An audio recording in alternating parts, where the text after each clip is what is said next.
책임져 주시겠다는 거예요. 그 말씀을 우리가 에베소 6장 1절과 그 3절까지 보면 더 자세하게 풀었죠. 주 안에서 부모에게 순종해라. 이것이 옳다. 그리고 부모를 공경해라. 그 순종과 공경이라고 하는 단어가 에베소 6장 1절과 2절에 나오는데, 그 순종이라고 하는 의미는 결국 복종이라고 하는 말보다 더 깊은, 더 차원이 높은 그런 단어예요. 무슨 말이냐? 복종이라는 그 단어는 뭡니까?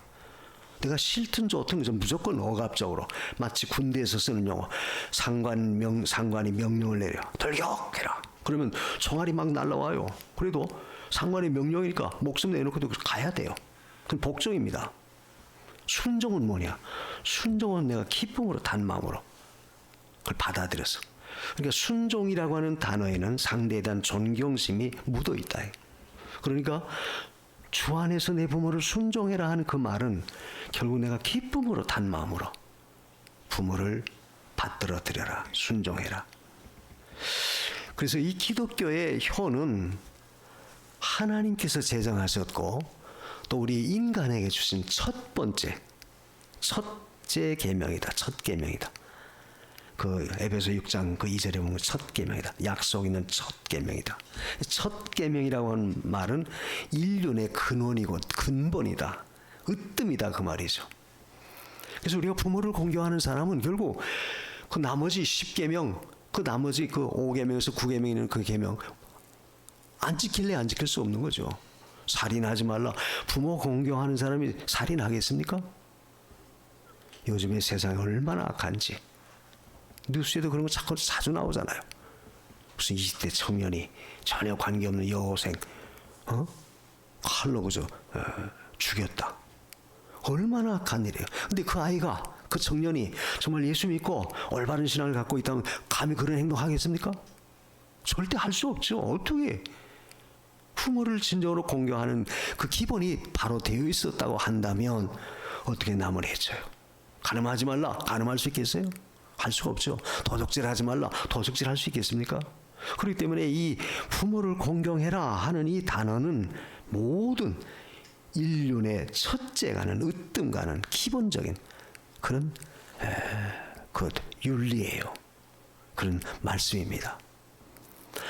그래서 하나님이 이렇게 우리에게 이런 부모 공경하라고 하는 이 말씀을 명령, 지시하신 것은 결국 부모 공경을 통해서 궁극적으로 더 중요한 것은 뭐냐? 하늘에 계신, 하늘의 아버지이신 하나님을 공경하라는 거예요. 그러니까 보이는 세상에서의 부모 공경은 결국 보이지 않는 하나님을 진정으로 공경할 수 있다는 뜻이에요. 거꾸로 말하면 부모 공경 못하는 자식이 어떻게 하나님 잘 공경한다 말할 수 있겠느냐? 할 수 없다는 거예요. 그래서 부모를 공경하라고 하는 이 말은 결국 하늘에 계신 하늘의 하나님, 하늘의 아버지를 공경하는 그런 첫 걸음이 돼요. 그런 차원에서 볼 때 이 부모 공경이 얼마나 중요하다는 걸 알 수 있죠. 사실 믿지 않는 사람들도 사실 사람이 제대로 됐으면 다 부모 공경해요. 근데 하물며 우리 그리스도인들이 부모님을 공경하지 않는다면 그건 있을 수 없죠. 근데 요즘 세태가 점점 어때요? 부모님을 공경하지 않는 그런 세상으로 자꾸 가고 있어요. 그래도 우리 믿는 그리스도인들, 믿는 성도만큼은 오늘 말씀을 순종하기 위해서 우리가 부모님을 잘 공경해야 돼요. 디모데전서 5장 4절에 보면 그 어떤 과부에게 자녀나 손자가 있으면 그들로 먼저 집에서 그 부모님에게 효를 행하도록 해라. 그 디모데전서 5장 4절에 그 말씀이 있어요. 과부, 혼자 된 사람, 누구도 돌보지 않는 그런 외로운, 어려운 그런 처지에 있는 사람은 먼저 거기 보면 먼저 집안에서 가정에서 자녀나 손자가 그 부모에게 효를 행하도록 해라. 그렇게 명시해 놓으셨어요. 이건 뭘 가리키느냐? 가정에서의 그 윤리, 가정에서의 도리가 효라고 하는 오늘 말씀처럼 봉양하리다, 봉양하는 그 원칙에서 굉장히 중요한 거죠. 근데 그것은 어떤 외부적 조건에 따라서 하는 게 아닙니다. 공경해라. 주 안에서 순종해라. 그 말은 외부적 조건에 따라서 하는 게 절대 아니에요. 무슨 말입니까? 부모가 나에게 어떻게 해줬든지 또 부모가 어떤 위치에 있든지 그건 상관없어요.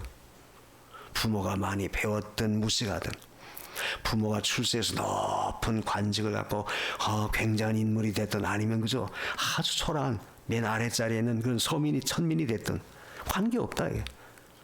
또 불구자가 됐든 성한자가 됐든 관계가 없어요. 부모 공경에 대해서는 아무런 거기에 조건이 따라 붙을 수가 없습니다. 왜 그래요? 내 부모님이니까. 왜 그래요? 부모님이 나를 낳아주고 부모님이 나를 오늘날까지 헌신, 희생하셔서 나를 있도록 만든 바로 그 근본이 바로 부모님이다. 그러니까 내 존재의 가치, 내 존재의 의미는 결국 부모님이 계시니까 내가 존재하는 거지. 부모님이 없다고 해보세요. 뭐 부모님이 많이 배웠냐, 부모님이 돈이 많으냐, 부모님이 사회적 지위가 높으냐, 아무 관계가 없어요. 부모님이 무식해도 부모님이 불구자도 부모님이 천한 위치에 있든 상관없어요. 내 부모니까 자식으로서 마땅히 부모님을 공경하고 존경해야 됩니다. 그래서 오늘 그 부모님 공경에 대한 말씀을 실제 이 요셉의 경우를 통해서 우리가 어떻게 해야 될 것을 좀 배우려고 해요. 첫째로 보면 거기 9절에 보면 그런 말씀이죠. 당신들은 속히 아버지께 올라가서 고하기를 아버지 아들 요셉의 말에 하나님이 나를 애굽 전국의 주로 세우셨으니 내게로 지체 말고 내려오사. 우리가 이 말씀을 가만히 읽어보면 요셉이 내가 애굽에서 출세했습니다. 내 총리입니다. 가서 아버지한테 뭐 자기 자랑, 자기 뽐내라고 절대 그런 의도가 아니죠. 이것은 결국 요셉이 이 말을 한 것은 그 아버지로 하여금 큰 마음의 위로, 큰 마음의 평안함을 얻도록 하기 위해서 그 말한 거예요. 다시 말하면 자기 자랑이 아니다 그 말이죠. 사실 요셉이 지금 죽은 줄 알고 있죠. 베냐민이 1살 됐을 때 형이 요셉이 형들의 미움을 받아서 애굽에 팔려갔어요. 그때 그 야곱은 자기 형들이 자기를 아버지 속였어요. 짐승을 잡아서 피를 옷에 묻혀가지고 아버지 이게 당신의 아들 요셉의 옷 아닙니까? 보십시오. 그러니까 아버지가 보니까 이거 필경 짐승에 찢겨 죽었구나. 그래서 야곱은 늘 이제까지 살아오면서 자기 아들 요셉은 짐승에 찢겨 죽임을 당한 걸로 죽임당한 걸로 그렇게 알고 있었어요. 그랬는데 형들이 보는 당신의 눈이 보는 것처럼 내가 애굽의 즉 지리자가 됐다. 총리가 됐다. 그 사실을 그대로 말씀해 주십시오. 그 말은 요셉으로 하여금 기쁘고 즐겁고 마음의 평안을 얻도록. 그래서 나중에 그 27절에 보면 기운이 소생했다는 말이 있죠. 오늘 45장 27절에 그들이 또 요셉이 자기에게 부탁한 모든 말로 그 아비에게 고하매 그 아비 야곱이 요셉의 자기를 태우려고 보낸 수레를 보고야 기운이 소생한지라. 기운이 소생했다. 이 말은 뭐예요? 요셉이 살아났다 그 말, 야곱이 살아났다 그 말이죠. 이제까지 죽은 줄 알았는데 그 야곱이 살아있고 그 야곱이 애굽의 둘째가는 총리가 돼서 높은 관직을 하고 있다 그 말을 들을 때 힘이 난 거예요. 여기서 우리가 한 가지 배울 수 있는 것은 결국 우리가 부모에 대해서 자식으로서의 부모를 공경하는 그 자세는 어떤 자세가 되어야 되겠느냐. 첫째는 우리가 부모님의 마음을 편안하게 해드리는 것이 으뜸이 되어야 된다. 기본이 되어야 된다. 그러니까 아무리 물질적으로 많이 도와주고 굉장히 높은 자리에 있다 할지라도 그 자식이 계속 부모의 속만 썩이고 부모의 마음에 못을 박는다고 한다면 그건 아무리 돈 많이 줘도 아무리 높은 벼슬 해도 의미가 없어요. 상관이 없어요. 그런 거 못해도 자식이 부모의 마음을 편안하게 해드린다면 그게 진정한 효다 그 말이에요. 그러니까 효의 조건은 외부적으로 뭘 갖췄느냐 그게 아닙니다. 뭘 많이 해드렸냐 그게 아닙니다. 글쎄 많이 돈 주고 많이 그저 부모님 하라는 거 다 해드리고 구경시켜드리고 다 해도 늘 부모 속 속여보세요. 그건 진정한 효가 아니다 그 말이죠. 가난해서 못해도 부모님의 마음을 기쁘게 해드리는 그런 자식이라면 그게 진정한 효예요. 그래서 성도는 언제나 먼저 해야 할 일은 뭐냐? 효심 마음으로 부모의 마음을 편안하게 해드리는 것이 굉장히 중요하다는 것을 우리가 알아야 돼요. 그리고 여기 또 본문에도 보면 그런 말씀이 있죠. 고센 땅에 있게 해달라. 10절에 아버지의 아들들과 아버지의 손자들과 아버지의 양과 소와 모든 소유가 고센 땅에 있어서 나와 가깝게 하소서. 고센 땅에 있어 가깝게 해달라. 이 고센 땅이라는 것은 결국 애굽 사람들과는 좀 동떨어진 멀리 떨어진 그런 지역이에요. 왜냐하면 애굽 사람들은 그 사람들이 목축하는 거, 이스라엘 백성들이 목축하는 걸 굉장히 가증히 여겼어요. 애굽 사람들의 농사, 그들의 종사하는 일은 농업이에요, 농업. 나일강이 너무 비옥하고 물이 좋으니까 그 애굽 사람은 농사를 많이 지었다. 그런데 이 목축 이런 걸 하는 거 보면 가증히 여긴 겁니다. 그렇기 때문에 결국 이 애굽 사람과 이스라엘 사람들이 같이 있으면은 상당히 거부감이 생겨요. 그러니까 아예 차라리 고센 땅에 와 있어라. 그리고 고센 땅은 결국 애굽이 지금 근무하는 그 왕궁에서 가깝게 있다. 그래서 늘 수시로 볼 수 있도록.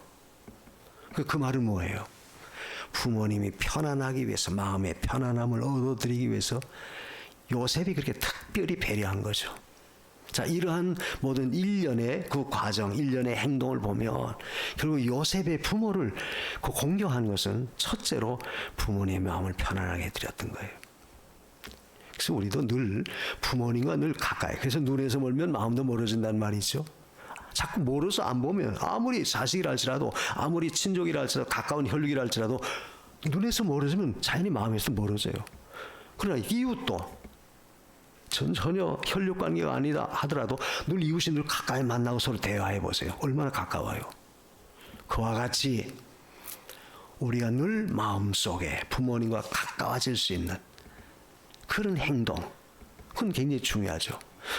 가까이 있게 하소서 하는 그 말은 오늘날로 말하면, 오늘날에 적용하면 어떤 의미가 있겠어요? 늘 부모님과 자식 간의 그 소통, 이 관계가 늘 열려 있어야 돼요.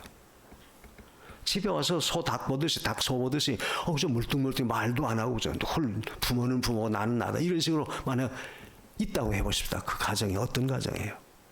그건 지옥이죠. 그래서 비단 이것은 늘 가까이 있게 하소서 하는 말은 늘 부모와 자식 간에 정말로 부모님을 공경하고 효도한다면 늘 소통이 이루어지라요. 소통. 근데 요즘 세태는 시대가 어때요? 점점 옛날보다는 소통이 안 되죠. 편지도 안 하지. 옛날엔 다 편지를 써서 편지도 안 하죠. 저 카톡만 하나 딱 보내면 뭐 금방. 그러니까 이 핸드폰이라고 하는 이 문명의 이기가 도리어 부모와 자식 간의 그 거리를 자꾸 만드는 그런 결과가 돼요. 왜 이 말합니까? 그게 나쁘다는 게 아니에요. 문제는 그래도 수시로 하다못해 전화도 드리고 안부도 묻고 찾아보기도 하고 수시로 그렇게 할 때 부모와 자식 간의 어떤 교기가 더 가까워진다. 그것이 곧 부모의 마음을 편안하게 해드리는 것이다. 생전 가야 그래서 소식도 없어요. 덜렁 카톡 하나 떠옵니다. 문자 덜렁 보내요. 그러면 부모님이 연로하셔서 그걸 잘 보면 다행이지만 잘 못 보면 또 어떻게 돼요? 모르죠. 그래서 우리 그리스도인들은 그런 면에 있어서 세밀하게 부모님과 늘 가까워지도록 소통해라. 자주 전화도 하고 뵙기도 하고 서로 좀 말도 하고. 되게 부모가 나이 많고 잘 어려우면 되긴 어때요? 자식들은 부모와의 소통이 자꾸 어떤 다른 문제 때문에 막죠. 에이, 우리 아버지 우리 어머니는 옛날 사람이라서 말도 안 되고 뜻도 안 통한다 이렇게 해서 무조건 차단해버리는 그런 경우도 있어요. 설령 그렇다 할지라도 사실로서 부모에게 소소하게 다 이야기해주고 설명해주고 이해시키고 그러면 얼마나 가까워요. 그것이 곧 뭐냐? 마음에 막히는 것이 없도록 하라. 그래서 첫 번째 부모에 대한 자식의 도리는 늘 편안한 마음을 갖도록 노력해라. 그것이 제일 중요해요. 그래서 아무리 모든 걸 다 해줘도 마음이 그저 늘 공해 있으면 안 되죠. 또 요셉이 어떻게 했죠? 형들과 오늘 본문의 그 15절에도 보면 서로 목을 안고 울고 입 맞췄다고 그랬어요. 이 말은 뭐예요? 형들이 얼마나 불안해요. 요셉이 자기 동생이 자기들이 팔아넘겼던 그가 총리가 됐으니까 이제 우리가 동생한테 이 보복을 당하겠다. 지난 날에 가졌던 그 원한 이제 갚겠다. 이건 틀림없이 우리가 죽겠다. 형들이 입장에서는 굉장히 불안할 겁니다. 근데 요셉이 가서 형들이요, 그렇게 생각하지 마세요. 나를 보낸 것은 당신들이 팔아서 이곳에 오긴 왔지만 실상은 하나님이 당신들을 구원하려고 나를 앞서서 보냈습니다. 그 말이 어디 나와요? 5절에 나와요. 45장 5절에. 한탄하지 마세요. 하나님이 나를 당신들 앞서 보냈습니다. 그 말은 뭐 형들을 위로한 거예요. 형들에 대한 어떤 적개심이나 보복심이 하나도 없다. 정말 내가 형들을 사랑한다. 그 중심을 요셉이 보여준 겁니다. 그러니까 그제서야 형들도 마음을 탁 놓고 가서 동생과 품에 안고 입을 맞추며 울었죠. 그러니까 그 사실을 부모님이 볼 때 어떻게 했습니까? 얼마나 기뻤겠어요. 만약 부모님이 자기 동생 요셉이 총리가 돼서 이제 야 요것들 지난날에 나를 이렇게 했지, 형들을 만약 죽인다고 해보시다. 감옥에 가둔다고 해보십시다. 설령 야곱이 총리의 아버지로서 높은 그런 평안한 자리에 있다 할지라도 요셉이 형들을 갖다가 다 그저 해하고 보복하고 감옥에 가둔다면 그 마음이 기쁘겠어요? 절대 기쁘지 않죠. 차라리 모르고 가나안 땅에 있는 것은 나았을 뻔도 할지 몰랐을 거예요. 그런데 요셉이 진정으로 형들도 다 품고 용서하고 서로 관용해주고 그 형제간에 우애하니까 야곱의 마음이 너무 기쁘다. 오늘날 우리 사회, 이 세상은 어때요? 이 물질 문제 때문에 형제간에도 서로 다투는 일들이 얼마나 많습니까? 원수가 되는 일도 얼마나 많아요. 절대 우리 그리스도인들은 그래서는 안 된다 그 말이죠. 어떤 경우에도 형제간에 화목하는 것은 결국 부모의 마음을 편안하게 해드리는 거예요. 그래서 우리는 첫 번째 부모님을 잘 우리가 참 받들고 부모님을 효도한다면 우리가 할 일은 요셉처럼 부모님의 마음을 편안하게 해드리는데 우리가 첫 번째 해야 돼요. 그 두 번째는 뭐냐? 속히 모시고 오십시오. 내가 다 봉양하겠습니다. 오늘 9절의 말씀처럼 11절의 말씀처럼 아직 흉년이 5년이나 남았습니다.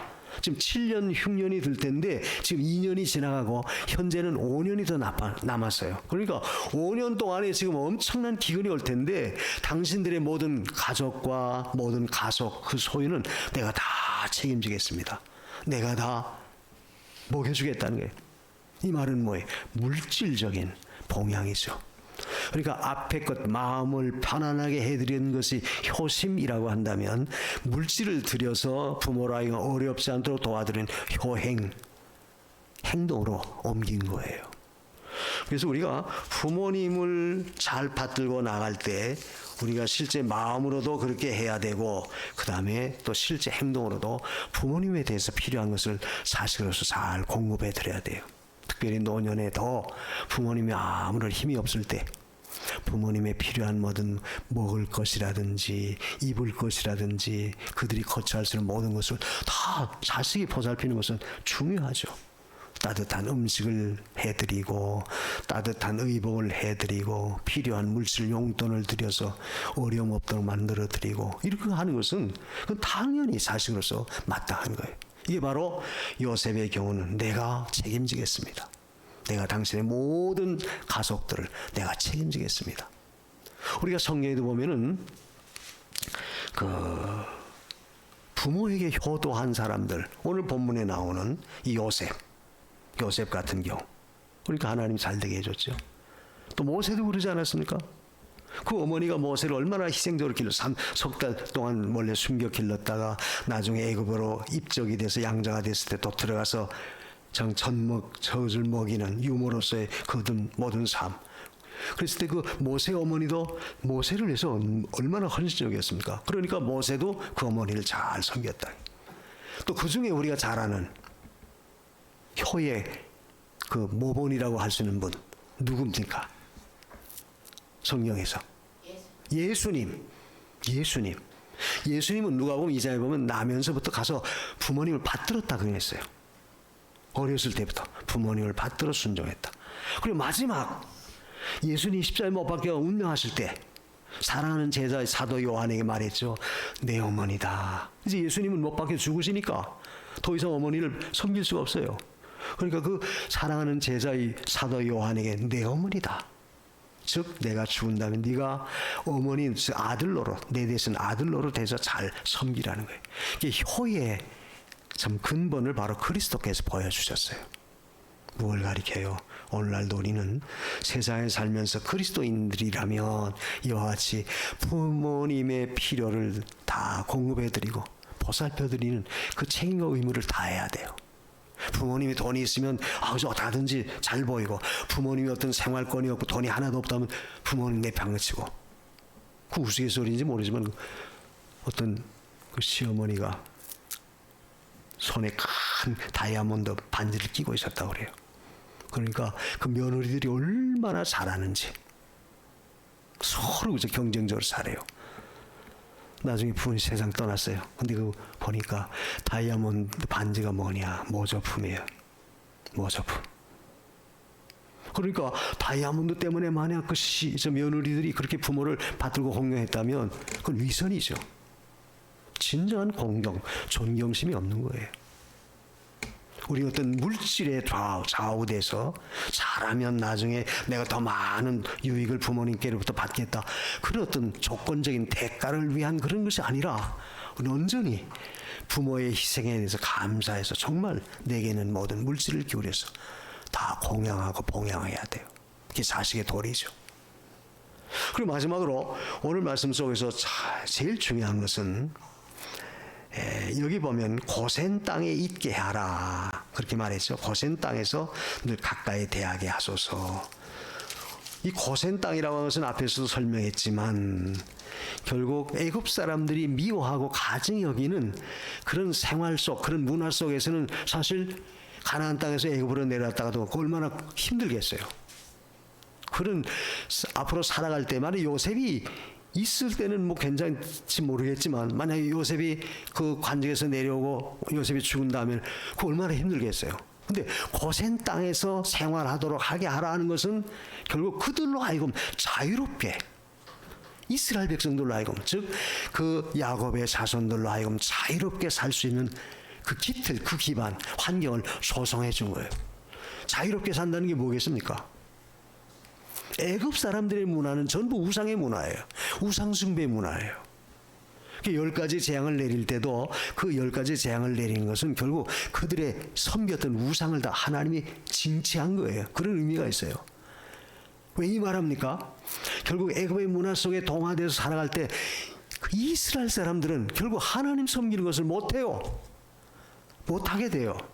그러니까 아예 고센 땅에서 여기서 사십시오 하는 말은 자유롭게 거기서 하나님 섬길 수 있도록 그렇게 요셉이 기틀을, 기반을 마련해 준 거예요. 세 번째, 우리가 참된 물질적인 효, 또 정신적인 효 다 중요하지만 더 중요한 것은 뭐냐? 부모님으로 하여금 하나님 자유롭게 섬길 수 있도록 도와주는 것은 가장 큰 효다. 가장 큰 효다, 이렇게 말할 수 있어요. 왜 그렇습니까? 우린 천국 가서도 부모님과 함께 할 수 있으니까. 그래서 우리 자녀된 우리는 부모님이 노후에 참 거동이 불편하고 신앙생활하기 어려울 때 어떻게 하든지 부모님이 끝까지 마지막 세상 떠날 때까지 신앙생활 잘 하실 수 있도록 도와드려야 돼요. 아예 아버지 아프니까 가지 마세요. 교회 가지 마세요. 절대 그러지 마세요. 아버지가 아파서 거동이 불편하면 그럼 내가 직접 차로 모시고 와서 교회 모시고 와서 예배드리고 같이 돌아오고, 그거 얼마나 좋아요. 또 부모에게 용돈 들여서 연보할 수 있도록 가서 교회 나갈 때 헌금하세요. 도와드리고. 왜 이 말합니까? 헌금 많이 하라고 그 말합니까? 아닙니다. 그런 의미가 아니에요. 어떻게 하든지 부모님이 마지막 세상 떠날 때까지 신앙생활 잘 할 수 있도록 도와주는 것은 최고의 효다예요. 최고의 효. 영원한 효예요. 왜 영원한 효라고 그 말합니까? 하늘나라 가서도 부모님과 함께 하니까 영원한 효죠. 그래서 세 번째, 우리 그리스도인들의 효는 영적, 신령적 효를 행하라. 그 말은 부모님 신앙생활 잘 하도록 도와드려라. 만약 부모님이 예수 믿지 않는다면 부모님 세상 떠나기 전에 분명히 예수 믿도록 만들어야 돼요. 자식의 도리예요. 왜? 그래야지 영원히 하늘나라 가서 천국 가서도 함께 할 수 있으니까. 그래서 우리는 이 자식의 의무라고 하는 것은 단순히 저 세상에서 뭐 어떤 도움의 관계를 주고받고 그게 아니라 영원한 천국 가서도 하나님의 은혜 가운데 참여하는 축복된 그 자리다. 그래서 아까 에베소 6장 1절로 3절에도 보면 내가 땅에서 잘되고 장수하리라 그 말했죠. 우리가 또 출애굽기 20장 12절에서도 내가 준 내 땅에서 내 생명의 길리라 장수하리라. 그 말은 뭐예요? 결국 반드시 부모 섬기는 일은 하나님이 반드시 거기에 축복을 주신다는 거예요. 약속 있는 첫 계명이다 하는 그 말은 다른 계명에 대해서는 어떤 축복에 관한 어떤 조건을 달지 않았지만 5계명 부모 공경에 대해서는 하나님이 조건을 달았어요. 대가를 반드시 명시하셨어요. 그게 뭐냐? 잘 된다. 땅에서 잘 되고 장수한다. 성공한다 그 말이죠. 실패함이 없다 그 말이에요. 그래서 부모 공경은 결국 땅에서도 잘 되는 비결이에요. 축복받는 비결입니다. 그래서 우리가 부모를 공유할 때 나도 잘 되고 자식도 잘 되고 또 부모 공유할 때 자식도 그걸 본받아서 앞으로 나도 잘 섬길 것을 우리가 알아야 돼요. 그 대가를 바라고 하는 건 아니지만 반드시 하나님은 거기에 대한 축복을 약속하신다. 내가 만일 부모를 공유하지 못한다. 부모에게 그저 참 불순하게 행동하고 못되게 굴었다. 그러면 자식도 너에게 대해서 똑같이 한다 그 말이에요. 그건 왜?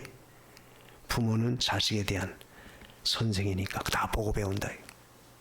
그래서 우리는 영적인 효를 행할 수 있도록 즉 무슨 말이에요? 부모님 신앙생활 잘 하실 수 있도록 끝까지 우리가 보살펴 드려야 돼요. 그렇게 해야지 얼마나 기뻐요. 천국 가서도. 사실 인간의 그 생명, 목숨이라고 하는 것은 우리가 늘 장담 못한다고 늘 말하죠. 우리가 알고 있고.